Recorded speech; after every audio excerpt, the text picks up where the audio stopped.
যদি আপনার মনে হয় যে দেয়ালে পিঠ ঠেকে গেছে, কেউ কিছু করতে পারছে না আপনার জন্য, আপনি পরিপূর্ণ ইয়াকিনের সাথে, দৃঢ় বিশ্বাসের সাথে এই 4টা আমল নিয়মিত করবেন। এবং আমি বহু মানুষকে পার্সোনালি এটার পরামর্শ দিয়েছি, ওনারা আমল করেছেন, আমল করে উপকৃত হয়েছেন। এরকম বহু মানুষ আছেন, বৃদ্ধ মানুষ, বাবা ক্যান্সারে আক্রান্ত হয়েছেন অনেক দেরিতে, আল্লাহ তাআলা অলৌকিকভাবে সাহায্য করেছেন। হ্যাঁ, কখনো যদি আল্লাহ তাআলা এই আমলগুলো করার পরও আমার বিপদ দূর না করেন, তাহলে হয় আমার আমলের মধ্যে কোনো ত্রুটি ছিল, অথবা আমার এই বিপদ দূর না হওয়ার মধ্যে আমার জন্য কোনো কল্যাণ নিহিত ছিল।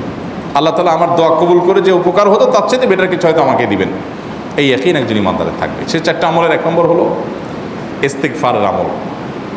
ইস্তেগফার, আপনি ফেসে গেছেন কোনো জায়গায়, কোনো উপায় পাচ্ছেন না, আপনি ইস্তেগফার করতে থাকেন। আস্তাগফিরুল্লাহ ওয়া আতুবু ইলাইহি, আস্তাগফিরুল্লাহ ওয়া আতুবু ইলাইহি, আস্তাগফিরুল্লাহ ওয়া আতুবু ইলাইহি, আস্তাগফিরুল্লাহ, আস্তাগফিরুল্লাহ, আস্তাগফিরুল্লাহাল্লাযী লা ইলাহা ইল্লা হুয়াল হাইয়ুল কাইয়্যুম ওয়া আতুবু ইলাইহি ওয়া লা হাওলা ওয়া লা কুওয়াতা ইল্লা বিল্লাহ। اللهم أنت ربي لا إله إلا أنت خلقتني وأنا عبدك وأنا على عهدك ووعدك ما استطعت أعوذ بك من شر ما صنعت أبوء لك بنعمتك علي وأبوء لك بذنبي فاغفر لي فإنه لا يغفر الذنوب إلا أنت সাইয়্যিদুল ইস্তিগফার। এভাবে যে কোনো ইস্তিগফার করতে থাকেন, আপনি বেশি বেশি করে আল্লাহর কাছে ইস্তিগফার, ক্ষমা প্রার্থনা করতে থাকেন, খুব বেশি। আপনার 2 ঠোঁটে অনবরত আপনি চাইতে থাকেন আল্লাহর কাছে ক্ষমা।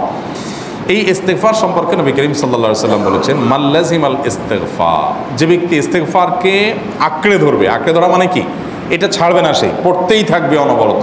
টয়লেটে যাওয়ার সময়টা, ঘুমের সময়টা, খাওয়ার সময়টা বাদে, অবসর নামাজের সময়টা বাদে, সারাক্ষণ সে ইস্তেগফার পড়বে। এরকম যদি কেউ করে, আল্লাহ রাব্বুল আলামিন জাআলাল্লাহু লাহু মিন কুল্লি হাম্মিন ফারাজা ওয়া মিন কুল্লি যায়কিন মাখরাজা, সকল পেরেশানি থেকে, সকল টেনশন থেকে বের হওয়ার পথ আল্লাহ তাআলা অলৌকিকভাবে তার জন্য আবিষ্কার করে দিবেন।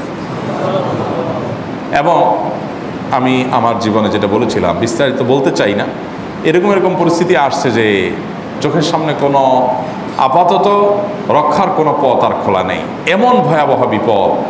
ইস্তেগফার করতে করতে এমনভাবে আল্লাহ তাআলা সাহায্য করেছেন যে এটা কল্পনা করলেও মনে হয় যে স্বপ্নের মতো। কিভাবে এখন এই লোক এই জায়গায় আসলো আমার সাহায্যের জন্য, এই লোক তো এটা আমি এই জায়গায় আসার কথা না, ঠিক উনি এসে হাজির হয়ে গেলেন এবং উপকারটা, আমার সমাধানটা হয়ে গেল সমস্যা।